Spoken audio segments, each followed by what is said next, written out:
प्यारे साथियों, आप सभी को जय मसीह की। Praise the Lord. कैसे हैं आप सब?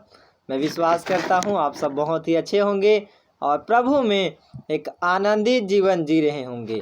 मेरे प्रियो, स्वागत है आप सभी का हमारे इस YouTube channel Yogesh Nishad ministries में।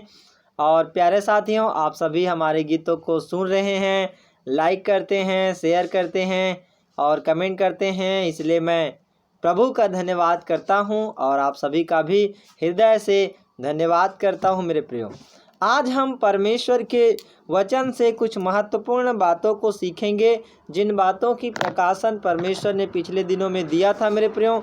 और आज का मेरा संदेश का विषय है कि हमें संकट के समय में क्या करना चाहिए।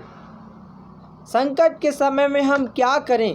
आज हम परमेश्वर की बातों से, वचनों से कुछ बातों को हम सीखेंगे। जब आप और हम पढ़ते मेरे प्रियो लूका रचित सुसमाचार उसके 21वें अध्याय और उसके 25वें पद में लिखा है, सूरज और चांद और तारों में चिन्ह दिखाई देंगे और पृथ्वी पर देश देश के लोगों में संकट होगा, क्योंकि वे समुद्र के गरजने और लहरों के कोलाहल से घबरा जाएंगे। हालेलुया। तो यहाँ प्रभु यीशु मसीह ने अपने द्वितीय आगमन के पहले कुछ चिन्हों को बताया है कि सूरज और चांद तारों में चिन्ह दिखाई देंगे, पृथ्वी पर देश देश के लोगों में संकट होगा। अब ये संकट होगा मतलब होगा, लेकिन मेरे प्रियो, इस संकट के समय में जब होगा तो हम क्या करें, या अभी जब कोरोना महामारी पूरा देश में छाया हुआ है तो इस संकट की परिस्थिति में आप और हम क्या करें, इन बातों को हम परमेश्वर के पवित्र वचन से सीखेंगे। नंबर 1, पहली बात है मेरे प्रियो कि आपको और हमको संकट के समय में हमें पुकारना है, हमें परमेश्वर को पुकारना है। तो पहला बात है कि परमेश्वर को पुकारें। जब आप और हम पढ़ते हैं परमेश्वर के पवित्र वचन को, भजन संहिता 18 अध्याय और उसके जब आप और हम 6वें वचन को पढ़ते हैं, भजन संहिता 18 उसका 6 वचन, यहाँ पर भजनकार इस प्रकार से कहता है मेरे प्रियो कि मैंने अपने संकट में मैंने यहोवा परमेश्वर को पुकारा, मैंने अपने परमेश्वर की दुहाई दी और उसने अपने मंदिर में से मेरी बातें सुनी और मेरी दुहाई उसके पास पहुंचकर उसके कानों में पड़ी। हालेलुया। तो मेरे प्रियो, हम यहाँ देख रहे हैं भजनकार अपने अनुभव को शेयर कर रहा है और कह रहा है कि संकट के समय में मैंने यहोवा परमेश्वर को पुकारा और उस परमेश्वर ने अपने पवित्र मंदिर में से मेरी सुना। हालेलुया। मेरे प्रियो, परमेश्वर भजन संहिता 50 और उसके 50 के 15 में प्रभु यीशु मसीह परमेश्वर अपने वचन में कहता है, और संकट के दिन मुझे पुकार, मैं तुझे छुड़ाऊंगा और तू मेरी महिमा करने पाएगा। मेरे प्रियो, परमेश्वर, हम पढ़ते हैं भजन संहिता 46 उसका 1 पद में कि परमेश्वर संकट के समय में अति सहज से मिलने वाला सहायक है। तो जब भी हम संकट में हो, जब भी हम मुसीबत में हो, जब भी हम किसी प्रकार के विपरीत परिस्थितियों को झेल रहे हों, सबसे पहले हमें परमेश्वर को पुकारना है।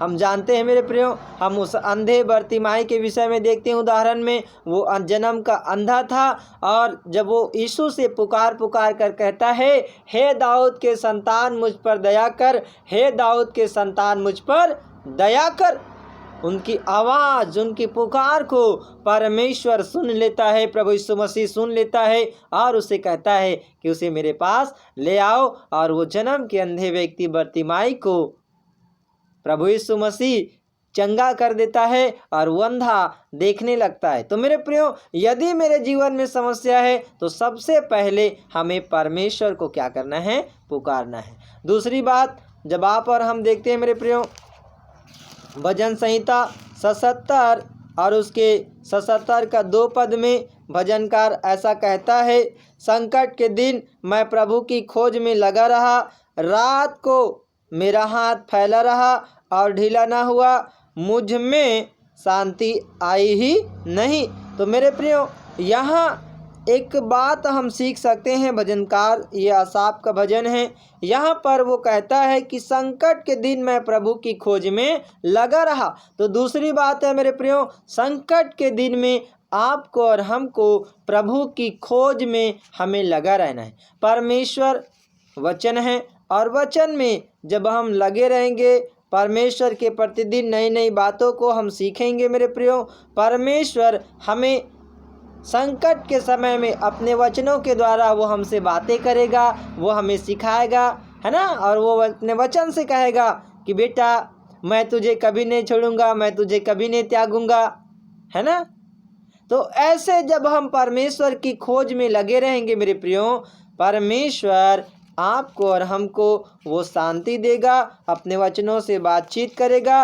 और जब आप और हम परमेश्वर के पवित्र वचन को पढ़ते हैं, दूसरा इतिहास 7 अध्याय उसके 14 पद, वहाँ हम इस बात को पाते हैं। परमेश्वर अपने पवित्र वचन में कहता है कि तुम लोग मेरे दर्शन के खोजी होकर, दीन होकर प्रार्थना करो, और मैं तुम्हारी सुनकर तुम्हारे देश को ज्यों के त्यों कर दूंगा।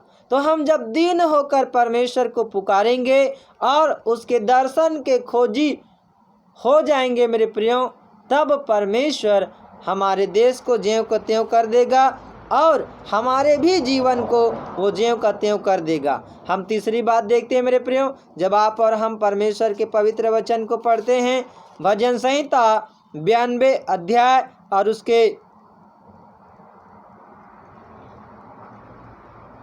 भजन संहिता 91 अध्याय और उसके 15वें पद को पढ़ते हैं, वहाँ हम इस बात को पाते हैं। वहाँ प्रभु यीशु मसीह ने, परमेश्वर पवित्र वचन में कहता है, जब वह मुझको पुकारे तब मैं उसकी सुनूंगा, संकट में मैं उसके संग रहूंगा, मैं उसको बचाकर उसकी महिमा बढ़ाऊंगा। हालेलुया।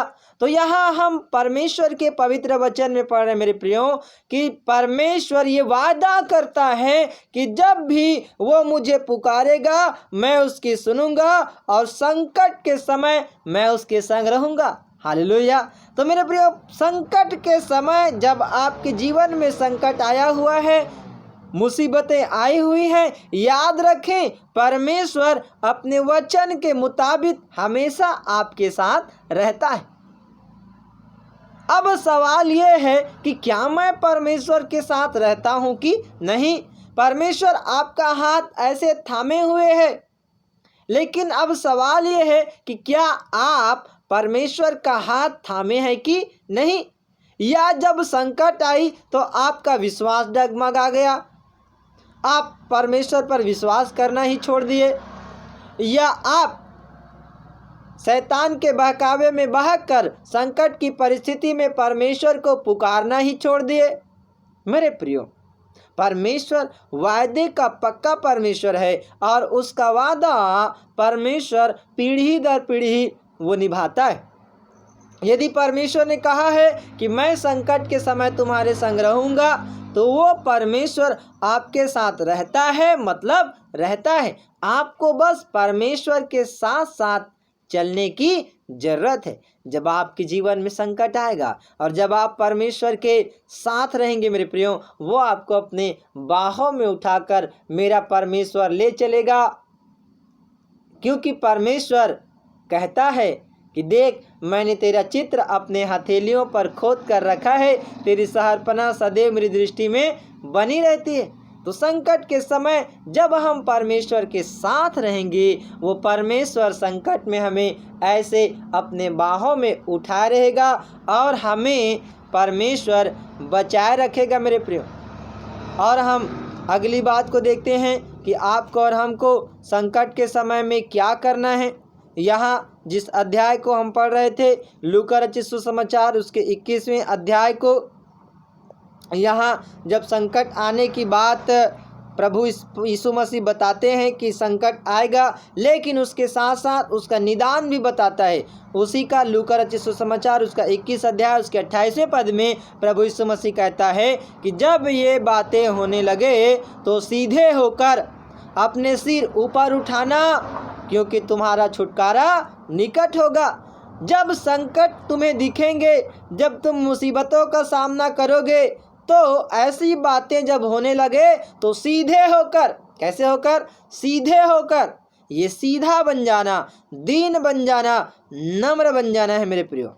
और यहाँ हमें सीधे होकर अपना सिर उस ऊपर उठाने का मतलब है कि हमें परमेश्वर की ओर ताकते रहना है, प्रभु यीशु मसीह की बाट हमें जोहते रहना है, क्योंकि हमारा छुटकारा निकट होगा। तो अगली बात है, चौथी बात है कि हम संकट के समय में नम्र बन जाएं, दीन बन जाएं और परमेश्वर के दर्शन के खोजी हो जाएं मेरे प्रियो। हम और कुछ बातों को देखते हैं। पांचवी बात मैं आपको बताना चाहता हूं कि संकट के समय हमें क्या करना है। जब आप और हम परमेश्वर के पवित्र वचन लूका उसके 22वें अध्याय उसके 44 पद को पढ़ते हैं, यहाँ पर प्रभु यीशु मसीह के जीवन से हम कुछ बातों को सीखते हैं मेरे प्रियो। यहाँ पवित्र वचन हमें सिखाता है, लिखा है लूका 22:44 में, वह अत्यंत संकट में व्याकुल होकर और भी हार्दिक वेदना से प्रार्थना करने लगा और उसका पसीना मानो लहू की बड़ी बड़ी बूंदों के समान भूमि पर गिर रहा था। हालेलुया। तो मेरे प्रियो, हम यहाँ देखते हैं कि एक संकट प्रभु यीशु मसीह के जीवन में आया था कि उसे अगले दिन क्रूस पर चढ़ना था। और प्रभु यीशु मसीह उसके पहले प्रार्थना भी करते हैं कि हे पिता, यदि तू चाहे तो इस कटोरा को मेरे पास से हटा ले, तो भी मेरी नहीं परंतु आपकी ही इच्छा पूरी हो। और वो संकट में व्याकुल होकर, है ना, और भी हार्दिक वेदना से प्रार्थना करने लगा।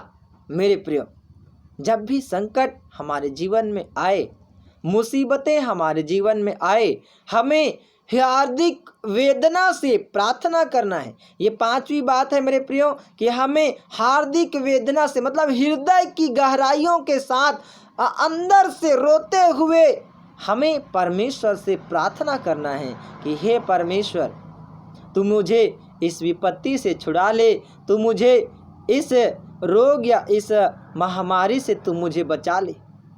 मेरे प्रियो, परमेश्वर जरूर वो दिन की प्रार्थनाओं को तुच्छ नहीं जानता है, और वो जरूर आपकी प्रार्थनाओं को सुनकर परमेश्वर आपकी छुड़ाएगा। और मैं आखिरी वचन पढ़कर समाप्त करना चाहूँगा। संकट के समय में हमें क्या करना है मेरे प्रियो? ये छठवीं बात है कि संकट के समय में हमें परमेश्वर के कुछ वचनों की हमें घोषणा करना है। छठवीं बात है, वचनों की घोषणा करें।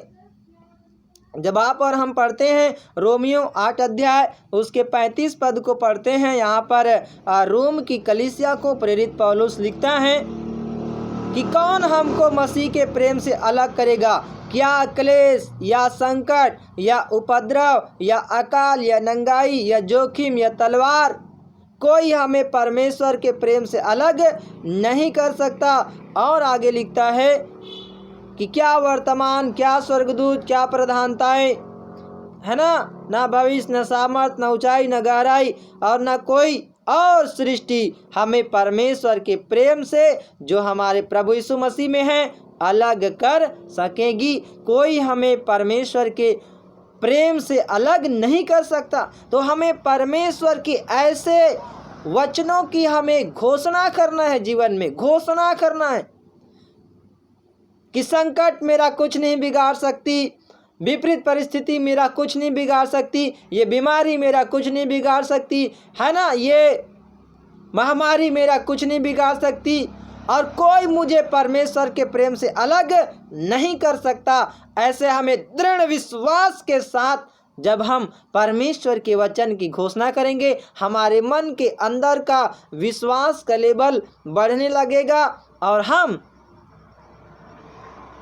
संकट को मानो यूं ही एक छोटा सा इंजेक्शन जब लगाते हैं तो छोटा सा हल्का सा दर्द होता है ना, तो ऐसे ही हम संकट को समझेंगे कि ये छोटा सा दर्द हुआ, उसके बाद खत्म। हालेलुया।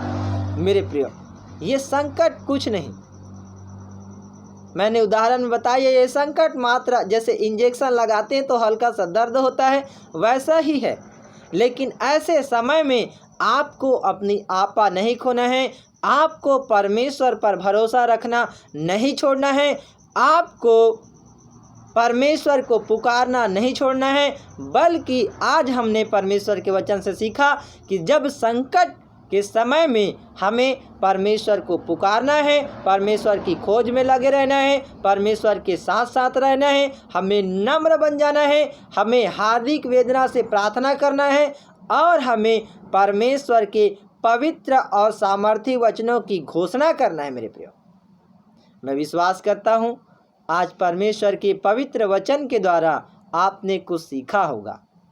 मेरे प्रियो, इस संदेश को आप अधिक से अधिक भाई बहनों को शेयर करें ताकि वे भी ऐसी किसी विपरीत परिस्थिति में गुजरता है उसे परमेश्वर का वचन याद आए और वो परमेश्वर के इन सामर्थी वचनों के द्वारा वो बलवंत पाकर संकट के समय में स्थिर रहें, विश्वासी जीवन में मजबूत रहें, वे भी ना भटकेंगे। मेरे प्रियो, इन सारे वचनों के द्वारा प्रभु यीशु मसीह आप सभी को बहुतायत से आशीष देवे और प्रभु यीशु मसीह का प्रेम, उसका अनुग्रह आप सभी के जीवन में बहुतायत से बनी रहे। जय मसीह की। फिर मिलते हैं साथियों एक नए संदेश के साथ या एक नए गीत के साथ। हालेलुया।